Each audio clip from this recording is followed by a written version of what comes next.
السلام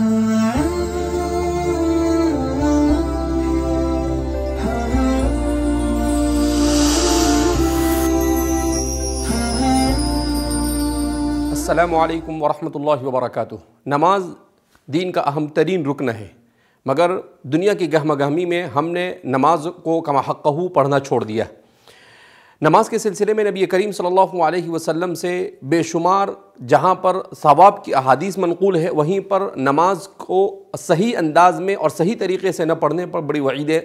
نبی کریم صلی اللہ علیہ وسلم سے منقول ہے۔ سیدنا حضرت ابو ہریرہ رضی اللہ تعالیٰ عنہ فرماتے ہیں کہ بعض مرتبہ ایسا ہوتا ہے کہ آدمی 60 سال تک نماز پڑھتا ہے اور اس کی نماز قبول نہیں کی جاتی۔ سوال کیا گیا کیوں؟ تو آپ نے فرمایا کہ لا یتم رکوعہا ولا سجودہا، کہ وہ رکوع اور سجدہ مکمل طور پر نہیں کرتا، یعنی سنت طریقے پر وہ نماز ادا نہیں کرتا ہے۔ حضرت عمر رضی اللہ تعالیٰ عنہ فرماتے ہیں کہ بعض مرتبہ آدمی بچپن سے لے کر بوڑھا ہونے تک نماز پڑھتا رہتا ہے مگر اس کی ایک رکعت بھی قبول نہیں کی جاتی ہے۔ پوچھا گیا کیوں؟ کہا اس لیے کہ وہ رکوع اور سجدوں کو اور نماز کو صحیح انداز میں نہیں ادا کرتا ہے۔ بعض روایتوں میں نبی کریم صلی اللہ علیہ وسلم نے اس پر یہ وعید بیان فرمائی ہے کہ نماز کا نہ پڑھنا گویا کہ اپنے آپ کو اسلام سے نکال دینا ہے۔ من ترک الصلاۃ متعمدا فقد کفر، جس نے نماز کو جان بوجھ کے چھوڑ دیا وہ اسلام سے نکل گیا۔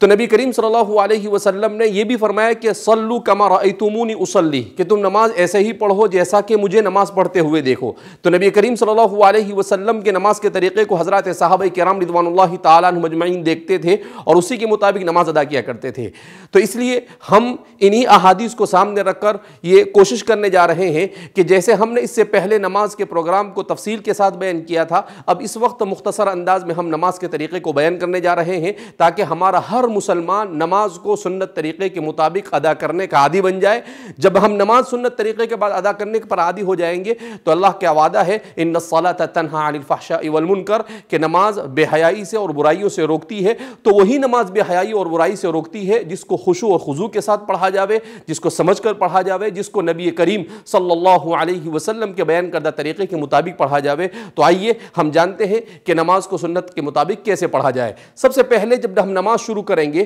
تو ہمیں سب سے پہلے اپنی نماز کی تعیین کرنی ہوگی، یعنی نیت کرنی ہوگی کہ ہم کون سی نماز ادا کر رہے ہیں۔ ہم فرض نماز ادا کر رہے ہیں، سنت نماز ادا کر رہے ہیں، اور پھر اس کے بعد اس لیے کہ حدیث پاک میں آتا ہے انما الاعمال بالنیات، اعمال کا دار و مدار نیت پر ہے۔ تو آدمی کو سب سے پہلے وضو، اس کے بعد وضو کو اچھی طریقے سے وضو کرنا ہے، اور وضو کے بعد نیت کرنی ہے، اور نیت کے بعد نماز پڑھنی ہے۔ تو نماز کے لیے جب آدمی کھڑا ہو تو سب سے پہلے جب وہ کھڑا ہو تو اس کے پاؤں کی کیفیت کیسی ہو، وہ اپنی طبیعی حالت پر چھوڑ دے۔ نہ اسے بہت پھیلانے کی ضرورت ہے اور نہ اسے بالکل ملانے کی ضرورت ہے، بلکہ اسے طبیعی حالت پر چھوڑ دیا جاوے۔ اس کے بعد جب نماز ہم شروع کریں گے تو سب سے پہلے ہاتھ اٹھا کر ہم نماز کا آغاز کرتے ہیں۔ تو جب ہاتھ اٹھایا جاتا ہے تو عام طور پر ہمارے یہاں بعض حضرات اس طریقے سے ہاتھ اٹھا کر لیتے ہیں، بعض حضرات کان پکڑ کر کرتے ہیں، لیکن اس کا صحیح طریقہ یہ ہے کہ نماز کے لیے ہاتھ اٹھائے جائے، کہاں تک ہاتھ اٹھائے جائے؟ کانوں کی لو تک، وہاں پر لگانے کی ضرورت نہیں، اس کے محاذات میں، اور کوشش ہی کی جائے کہ دونوں ہاتھ قبلے کے رخ، اس کا رخ قبلے کی طرف ہو۔ اس طرح سے آپ اپنی نماز کو اور اپنی نگاہوں کو سجدے کی جگہ پر رکھیں تاکہ آپ کی نماز میں یکسوئی آ سکے۔ اس طرح سے آپ اپنی نماز کو شروع کریں گے۔ اپنے ہاتھوں کو اس طرح سے اپنے انگوٹھے اور اپنی یہ آخری انگلی سے حلقہ لگا کر اسے اس طرح سے آپ اس کو گویا کہ پکڑ لیں گے پہنچے کے پاس، اور پھر اس کے بعد اسے آپ یہاں پر رکھ دیں گے۔ پھر اس کے بعد جب اس میں دعا پڑھی جاتی ہے سبحانک اللہم وبحمدک وتبارک اسمک وتعالی جدک ولا الہ غیرک، جس آدمی نماز کا آغاز کر رہا ہے تو نماز کا اس کو معنی بھی معلوم ہونے چاہیے۔ جیسے اللہ اکبر کہا تو اس کے معنی اللہ سب سے بڑا ہے، اس لیے کہ انسان کے ذہن میں یہ ہے کہ بڑی چیز کی عبادت کی جاوے تو اللہ سب سے بڑا ہے، اللہ اکبر من کل شیء، یعنی دنیا میں کوئی چیز ظاہری معنوی ہر اعتبار سے اگر کوئی بڑی چیز ہو سکتی ہے، بڑی ہستی ہو سکتی ہے تو وہ صرف اللہ ہے۔ تو اس تصور کے ساتھ آدمی اللہ اکبر کہے۔ پھر اس کے بعد جب ثنا پڑھے تو اس وقت بھی آدمی پڑھے سبحانک اللہم، اے اللہ تیری ذات پاک ہے، وتبارک اسمک، تیرے اسما بڑے بابرکت ہیں، وتعالی جدک، اور تیری شان بڑی بلند اور بڑی عالی ہے،